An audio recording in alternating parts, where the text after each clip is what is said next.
अब हमने last video में C2C कॉमर्स तक क्लियर कर लिया था। अब इंट्रा बी कॉमर्स की बात करते हैं। Within business commerce under it the party involve the electronic transaction are the two department of same business. अब टू डिपार्टमेंट सेम बिजनेस की इसमें इन्वॉल्व होते हैं इंट्रा बिजनेस में। इलेक्ट्रॉनिक ट्रांजैक्शन करना किसी भी गुड्स का, जैसे कि आप इंटरनेट के थ्रू पॉसिबल मार्केटिंग डिपार्टमेंट है to internet constantly with the production department and get the customise goods made as per requirement of customer. मतलब दो डिपार्टमेंट है, जैसे प्रोडक्शन डिपार्टमेंट अलग है, मार्केटिंग डिपार्टमेंट अलग है, सेल डिपार्टमेंट अलग है। तो वो आपस में इंटरलिंक करेंगे, कनेक्ट करेंगे एंड पूछेंगे कि कैसे टाइप का कस्टमर की नीड्स के अकॉर्डिंग प्रोडक्शन की जाए। अगर किसी भी प्रोडक्ट की डिमांड ज़्यादा हो रही है मार्केट में तो उसके अकॉर्डिंग ही उसकी प्रोडक्शन होगी।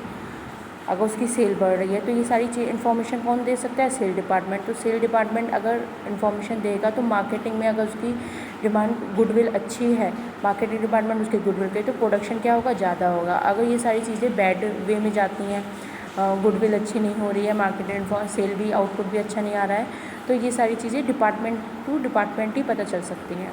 तो क्या होगा? प्रोडक्शन ज़्यादा नहीं होगा।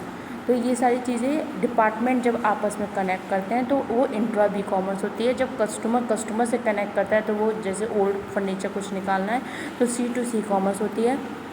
जब कस्टमर कोई भी गुड्स परचेज़ करता है ऑनलाइन शॉपिंग तो C2B कॉमर्स होती है।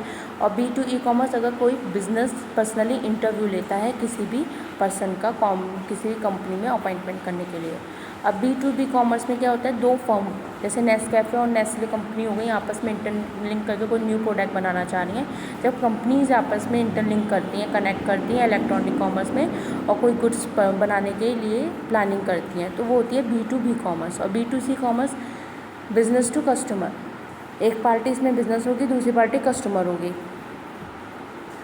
अगर इंटरनेट के थ्रू कोई भी प्रोडक्ट को प्लेस कर रहे हैं, ऑर्डर दे रहे हैं या पेमेंट कर रहे हैं, किसी भी प्रोडक्ट को परचेज़ कर रहे हैं, बाय कर रहे हैं और उनका सेटिस्फिकेशन लेवल कस्टमर का सेटिस्फाई हो रहा है उससे, तो B2C कॉमर्स इसे कहते हैं, जिसमें वो इन्फॉर्मेशन देती हैं कि कैसे उसका प्रोडक्ट और किस तरीके से है। तो ये आपके दो मोड्स थे, एक तो मीनिंग ऑफ इमेजिंग मोड और second scope of e commerce. अब थर्ड हम पढ़ लेते हैं बेनिफिट ऑफ ई कॉमर्स। अब ई कॉमर्स के या ई बिज़नेस के बेनिफिट क्या हुए हैं मार्केट में? World wide reach. अब आपका गुड्स ये नहीं है इंडिया में बना तो कहीं और किसी और कंट्री में नहीं पहुंच पाएगा, किसी और कंट्री में भी, किसी और मार्केट में भी वो गुड्स आराम से ईजिली कंफर्ट जोन से पहुँच जाता है, क्योंकि ई कॉमर्स और ई बिज़नेस के through. With the mode of E business and e commerce,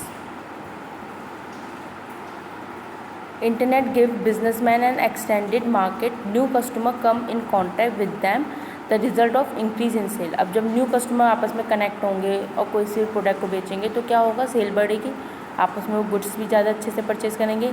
अब एलिमिनेशन ऑफ मिडलमैन, जब कस्टमर आपस में बिजनेसमैन से डायरेक्ट बात कर लेता है या बिजनेसमैन डायरेक्ट कस्टमर से बात कर लेता है तो मिडलमैन की जो बीच में कमीशन खाते हैं या प्रॉफिट लेते हैं तो उनकी रिक्वायरमेंट ही नहीं पड़ती, तो एलिमिनेशन हो जाता है मिडलमैन का। थर्ड है इजी डिस्ट्रीब्यूशन प्रोसेस। अब जब गुड्स एक जगह से फ्लिपकार्ट से आपने कोई गुड मंगवाया तो आपकी 1 वीक के अंदर उसकी डिलीवरी ईजिली हो जाती है, ईजिली डिस्ट्रीब्यूशन हो जाता है। कोई ऐसा नहीं है कि आपको उसके लिए काफ़ी डिले करा जाएगा किसी भी प्रोडक्ट के लिए। कम इन्वेस्टमेंट, सिर्फ आपको इंटरनेट की रिक्वायरमेंट है, कंप्यूटर की रिक्वायरमेंट है और आपको मनी की रिक्वायरमेंट है, तो इसके थ्रू आप अपना लोअर इन्वेस्टमेंट में भी आप ईजिली अपना ये बिज़नेस डेवलप कर सकते हो। और अपने प्रोडक्ट, अगर आप बिज़नेस कर रहे हो तो प्रोडक्ट परचेज़ करिए प्रोडक्शन डिपार्टमेंट से और अपना प्रोडक्ट सेल कर सकते हो। और अगर आप कस्टमर हो तो आप इजीली परचेज़ कर सकते हो। अगर आपके पास कैश है, पेटीएम है तो इसके थ्रू पेमेंट करके ऑनलाइन आप गुड्स, किसी भी गुड को परचेज़ कर सकते हो, या फिर जब होम डिलीवरी होती है तभी भी आप गुड को भी कैश में पेमेंट कर सकते हो।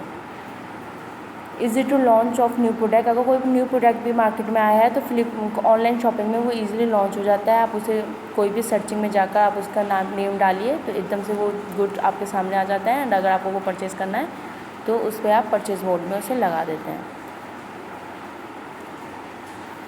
मूवमेंट टूवर्ड अ पेपरलेस सोसाइटी। अब इंटरनेट के थ्रू अब पेपर वर्क से हम रिड्यूस हो चुके हैं, क्योंकि अब ये नहीं है कि आपके स्क्रीनशॉट ले लो, अगर आपने कोई गुड परचेज़ करा है तो उसका आप डायरेक्ट स्क्रीनशॉट ले लेते हो और उसमें मैसेज आ जाता है तुरंत कि 1 वीक के अंदर डिलीवरी हो जाएगी गुड्स की, तो उसके थ्रू आपका गुड्स भी ईजिली डिलीवर हो जाता है आपके पास।